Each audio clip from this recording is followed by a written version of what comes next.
당신이 VIP 손님이랑 비교나대? 빨리 나가라고! 경비원의 말은 할머니의 가슴을 칼로 도려내는 것 같았습니다. 그는 할머니의 팔을 잡아 은행 출입구 쪽으로 이끌었어요. 지팡이에 의지하던 할머니는 중심을 잡지 못하고 비틀거렸습니다. 아이고, 나 죽는다. 하지만 경비원은 아랑곳하지 않았습니다.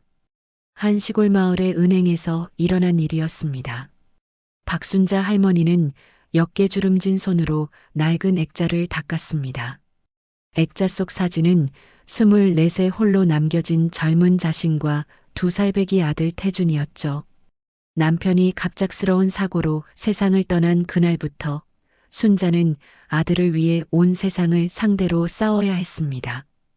봄이면 남의 밭에서 농사일을, 여름이면 식당에서 설거지를, 가을이면 시장에서 품을 팔았어요. 겨울에는 새벽부터 밤늦게까지 빨래와 청소를 하며 하루하루를 버텼습니다. 태준아, 엄마가 어떻게든 널 잘 키울게. 고단한 하루를 마치고 돌아오면 어린 태준이가 기다리고 있었어요. 아이는 어머니의 거칠어진 손을 작은 손으로 감싸며 웃곤 했죠. 그 웃음이 순자에게는 다음 날을 살아갈, 다음 달을 버틸 힘이 되었습니다. 세월이 흘러 태준은 자랐고 어머니의 노력을 헛되이 하지 않았어요. 수재라는 소문이 동네에 자자했습니다. 남들보다 더 열심히 공부했고 밤새 아르바이트를 하면서도 학업을 게을리하지 않았어요. 결국 서울의 명문대학교에 입학했고 졸업 후에는 부동산 사업에 뛰어들어 놀라운 성공을 거두었습니다. 어머니, 이제는 제가 모실게요. 좋은 아파트로 이사하시죠. 하지만 순자는 고개를 저었습니다. 아니야, 내가 편한 건 이곳이야. 내가 잘된 것만으로도 난 충분히 행복하단다. 강태준은 50대에 접어든 지금 대형 부동산 재벌이 되었지만 순자 할머니는 여전히 작은 시골집에서 소박하게 살고 있었어요. 아들이 보내는 생활비는 대부분 이웃들과 나누며 살았죠. 돈보다 더 값진 것이 세상에는 많다고 믿었으니까요. 아들, 내가 이렇게 훌륭한 사람이 된 거, 그걸로 난 충분해. 그렇게 말하는 순자의 눈에는 항상 자랑스러움이 가득했습니다. 비록 몸은 나이가 들어 허약해졌지만 그 마음만은 여전히 세상에서 가장 강인했습니다. 75년의 세월 동안 단 한 번도 삶에 무릎 꿇지 않았으니까요. 어느 늦은 저녁, 순자 할머니는 낡은 전화기를 들고 아들 태준에게 전화를 걸었습니다. 매주 주말이면 아들 집을 방문하는 것이 그녀의 소소한 즐거움이었죠. 하지만 오늘은 달랐습니다. 태준아, 이번 주말엔 못 갈 것 같구나. 순자는 최대한 담담하게 말했어요. 전화기 너머로 태준의 놀란 목소리가 들려왔습니다. 왜요, 어머니? 무슨 일 있으세요? 할머니는 밝은 목소리로 답했습니다. 아니, 다 미리미리 준비 안 한 내 잘못이지 뭐. 너무 갑자기 가려니 정신이 없어서 그런 거야. 그러나 태준은 어머니의 말투에서 무언가 느껴진 듯 했어요. 어머니, 분명히 며칠 전부터 다 준비해놨다고 하지 않으셨어요? 무슨 일 있었던 거 아니에요? 아니다, 아니다. 그냥 순자는 말을 이으려 했지만 갑자기 목소리가 떨리기 시작했습니다. 눈가에 맺힌 눈물이 볼을 타고 흘러내렸죠. 태주는 긴장된 목소리로 물었어요. 어머니, 무슨 일이 있었어요? 왜 우세요? 순자는 침묵을 지키다가 결국 말을 꺼냈습니다. 아냐, 그냥 오늘 은행에 갔는데 내가 잘못해서 그런 거야. 시간이 늦었는데 괜히 가서.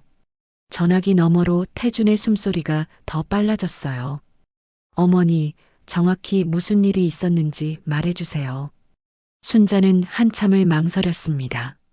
아들을 걱정시키기 싫었지만 더 이상 감정을 숨길 수 없었어요. 그녀는 떨리는 목소리로 그날 있었던 일을 이야기하기 시작했죠. 오늘 너희 집에 가려고 여비를 찾으러 은행에 갔어.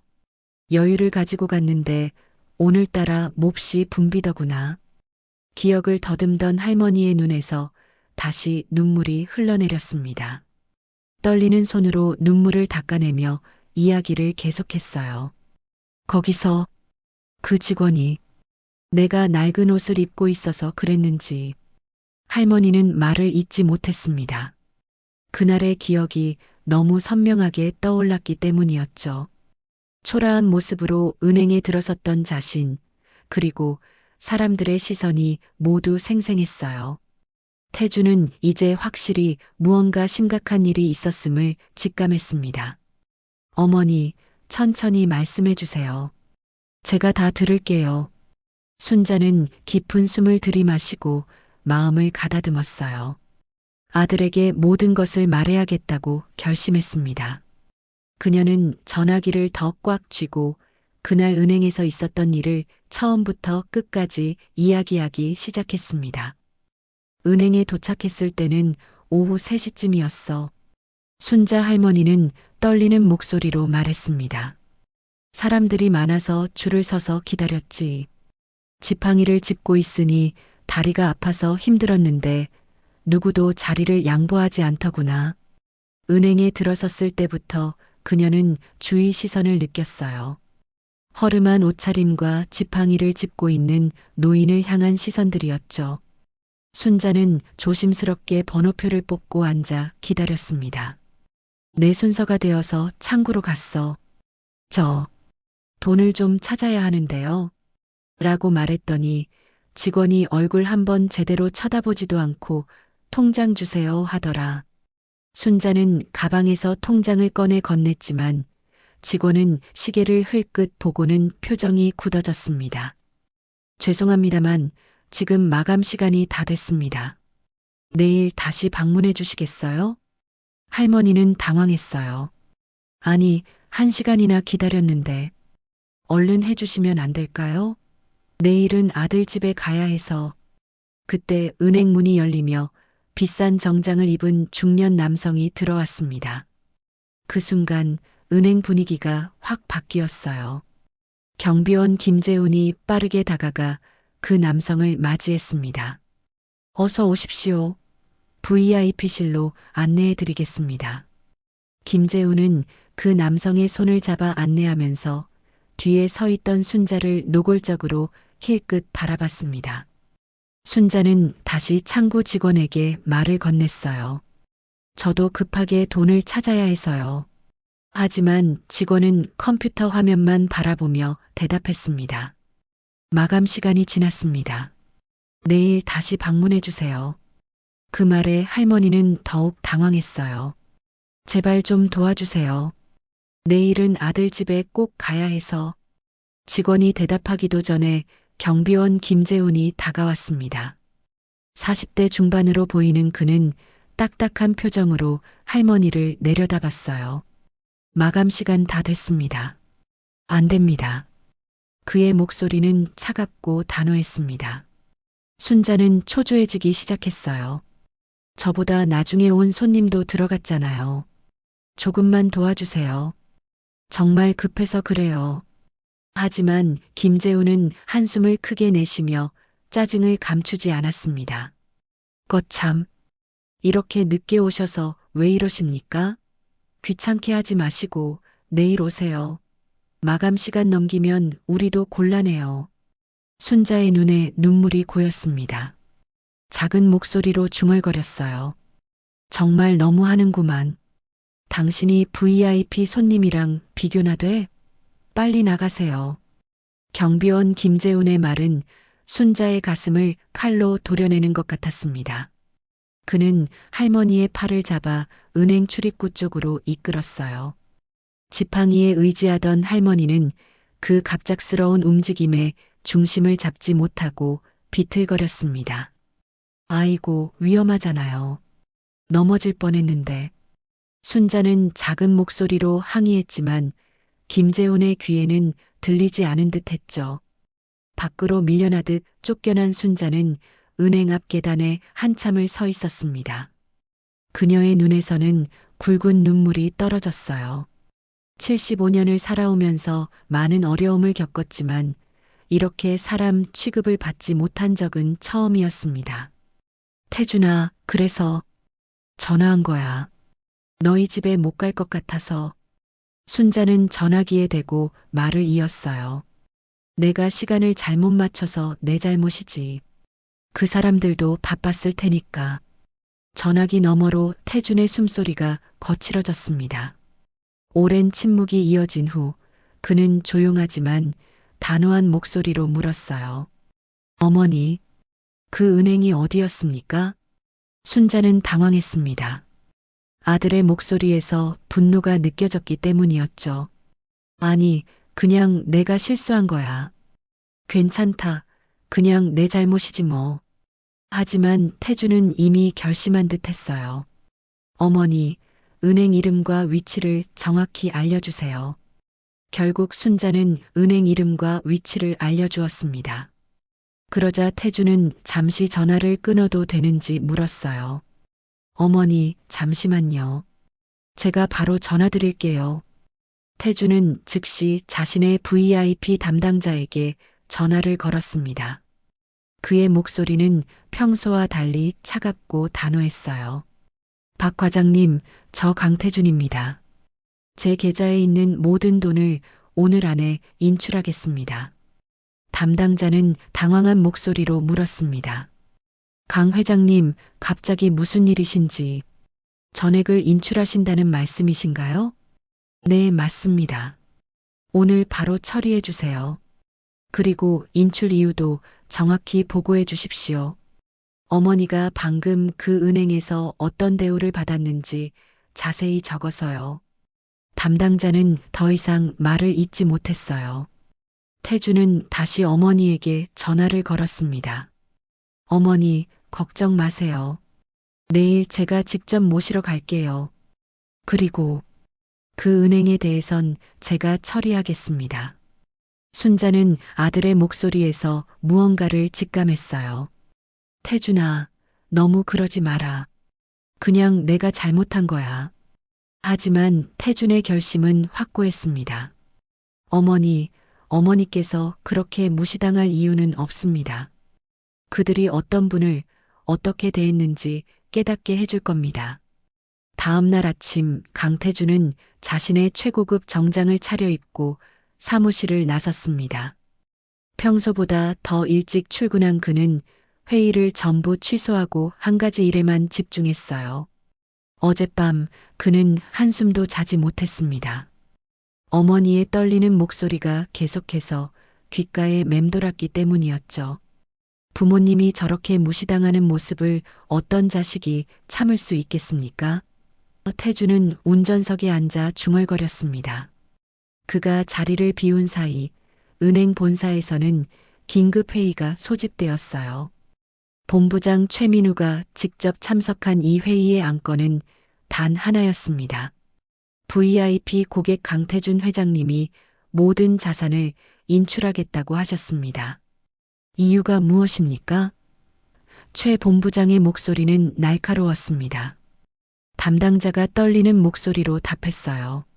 어제 저녁 강 회장님의 어머님이 저희 은행을 방문하셨는데 마감 시간이 다 되어 업무를 처리하지 못했다고 합니다. 그게 전부입니까? 본부장의 눈빛이 더욱 날카로워졌습니다. 담당자는 고개를 숙이며 말했어요. 보고에 따르면 경비원이 할머니를 강제로 밖으로 내보냈다고. 본부장은 테이블을 내리쳤습니다. 강 회장님의 어머님이라는 것을 몰랐다고 해도 어르신을 그렇게 대하면 되겠습니까? 당장 그 경비원을 불러오세요. 한편 태주는 어머니가 계신 시골집으로 향했습니다. 도착하자 순자 할머니는 마당에서 빨래를 널고 있었어요. 아들을 보자 그녀의 얼굴에 미소가 번졌습니다. 태준아, 오늘 올 줄은 몰랐구나. 일 안 바쁘니? 태주는 어머니를 안아드리며 말했습니다. 어머니가 더 중요하죠. 어제 그 일 때문에 많이 속상하셨죠? 순자는 고개를 저었어요. 아니다. 벌써 다 잊었어. 그런 일로 내가 여기까지 왔니? 그 사람들이 어떤 분을 무시했는지 알아야죠. 태준의 목소리에는 분노가 묻어났습니다. 오늘 제가 직접 그곳에 가볼 겁니다. 순자는 걱정스러운 눈빛으로 아들을 바라봤어요. 태준아, 너무 심각하게 생각하지 마라. 세상엔 그런 일도 있는 거야. 아닙니다, 어머니. 이건 단순한 실수가 아니에요. 사람을 겉모습만 보고 판단한 거죠. 태준은 주먹을 꽉 쥐었습니다. 제가 그 은행 지점장에게 직접 전화했습니다. 오늘 오후 2시에 만나기로 했어요. 순자는 아들의 팔을 잡았어요. 태준아. 하지만 강태준의 결심은 확고했습니다. 어머니, 믿어주세요. 제가 잘 해결할게요. 오후 2시 순자가 방문했던 그 은행 지점은 평소와 다른 분위기였습니다. 직원들은 모두 긴장한 얼굴로 자리에 앉아 있었고 지점장 김영호는 사무실 앞에서 초조하게 서성이고 있었어요. 본사에서는 본부장까지 직접 방문한다는 소식이 전해졌습니다. 언제 오신대요? 지점장이 직원에게 물었어요. 곧 도착하신다고. 직원의 말이 채 끝나기도 전에 은행 입구가 열렸습니다. 최민우 본부장과 강태준이 함께 들어섰어요. 태준의 얼굴은 굳어 있었고 본부장은 땀을 흘리며 그를 따라 걸었습니다. 강 회장님, 정말 죄송합니다. 직원 교육이 부족했던 것 같습니다. 태준은 대답 없이 은행 내부를 둘러보았어요. 그때 그의 시선이 경비원 김재훈에게 멈췄습니다. 김재훈은 태준의 시선을 느끼고 고개를 숙였습니다. 저분이군요. 태준은 차갑게 말했어요. 본부장이 김재훈을 불렀습니다. 이리 와보세요. 김재훈은 떨리는 다리로 앞으로 나섰어요. 그의 얼굴은 창백했습니다. 당신이 어제 우리 어머니를 쫓아냈다면서요? 태준이 물었습니다. 김재훈은 말을 잇지 못했어요. 그제서야 그는 자신이 쫓아낸 노인이 누구였는지 깨달았습니다. 죄송합니다. 그의 목소리는 떨렸어요. 태준은 그를 뚫어지게 쳐다봤습니다. 왜 그렇게 했죠? 단지 허름한 옷을 입었다는 이유만으로. 김재훈은 고개를 더 깊이 숙였어요. 마감 시간이 지나서. 그런데 왜 그 VIP 고객은 들어오게 했죠? 태준의 질문에 경비원은 말문이 막혔습니다. 이때 본부장이 앞으로 나섰어요. 강 회장님, 정말 죄송합니다. 이 직원은 오늘부로 해고하겠습니다. 태준은 잠시 생각하더니 말했습니다. 해고는 원치 않습니다. 하지만 이 사람이 직접 우리 어머니께 사과해 주셨으면 합니다. 본부장은 당황한 표정을 지었어요. 네, 하지만 그리고 앞으로 모든 고객을 동등하게 대우하는 교육을 실시하세요. 누가 VIP인지, 누가 평범한 고객인지 겉모습만으로 판단해선 안 됩니다. 태준은 김재훈을 똑바로 바라보며 말했어요. 어떻게 하시겠습니까? 김재훈은 고개를 끄덕였습니다. 네, 그렇게 하겠습니다. 잠시 후 김재훈은 옷을 갈아입고 강태준 앞에 섰습니다. 그의 얼굴에는 긴장감이 역력했어요. 태준의 차를 타고 어머니 집으로 향하는 동안 둘 사이에는 무거운 침묵이 흘렀습니다. 가족이 있으십니까? 한참 만에 태준이 입을 열었어요. 김재훈은 잠시 망설이다 대답했습니다. 네, 13살 된 딸이 있습니다.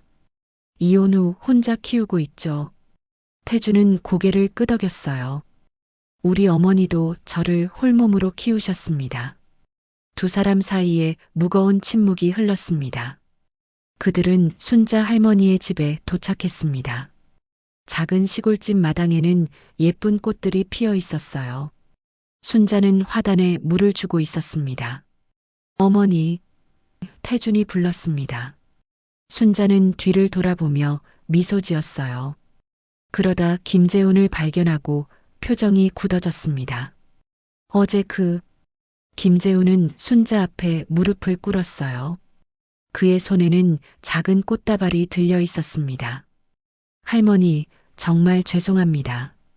용서해 주세요. 김재훈의 목소리가 떨렸습니다. 제가 어제 보여드린 태도는 정말 용서받을 수 없습니다. 순자는 한동안 말없이 그를 바라보았어요. 태주는 조금 떨어진 곳에서 두 사람을 지켜보고 있었습니다. 왜 그랬죠? 순자가 마침내 입을 열었어요. 김재훈은 고개를 들었습니다. 그의 눈에는 눈물이 고여 있었어요. 변명이 될 수 없지만 그날은 딸의 학비 대출을 거절을 당한 날이었습니다. 마음이 복잡했어요. 그는 떨리는 목소리로 계속했습니다. 할머니, 죄송합니다. 저도 한때 힘든 삶을 살았습니다. 이혼하고 혼자 딸을 키우며 살아가다 보니 가진 게 없다는 게 어떤 기분인지 저도 아는데 어제 제가 한 행동이 너무 부끄럽습니다. 순자는 한참을 그를 바라보다가 조용히 말했습니다. 나도 혼자 아들 키우면서 많이 힘들었지. 김재훈의 눈에서 눈물이 흘러내렸어요. 다시는 그렇게 행동하지 않겠습니다. 제발 용서해 주세요. 순자 할머니는 한참 동안 김재훈을 바라보았습니다. 그녀의 눈에는 분노보다는 이해의 빛이 어렸어요. 75년을 살아오면서 순자도 수많은 어려움과 실망을 겪었고 때로는 화를 참지 못했던 순간들이 있었으니까요. 사람은 누구나 실수도 하고 살아가면서 변할 수도 있답니다. 순자의 목소리는 부드러웠습니다. 다시는 누구도 나처럼 무시당하지 않게 해주겠다고 약속해 주세요. 김재훈은 울먹이며 고개를 숙였어요. 네, 약속하겠습니다. 태주는 조용히 두 사람을 지켜보았습니다. 어머니의 넓은 마음씨가 그를 다시 한번 놀라게 했어요. 똑같은 상황이었다면 자신은 쉽게 용서하지 못했을 테니까요. 이 만남 이후 많은 것이 변했습니다.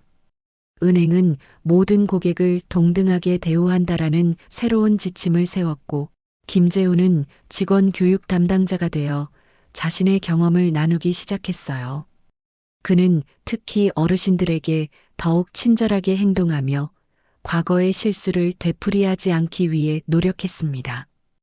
한적한 시골길을 걷던 어느 날 순자는 푸른 하늘을 바라보며 조용히 미소 지었어요.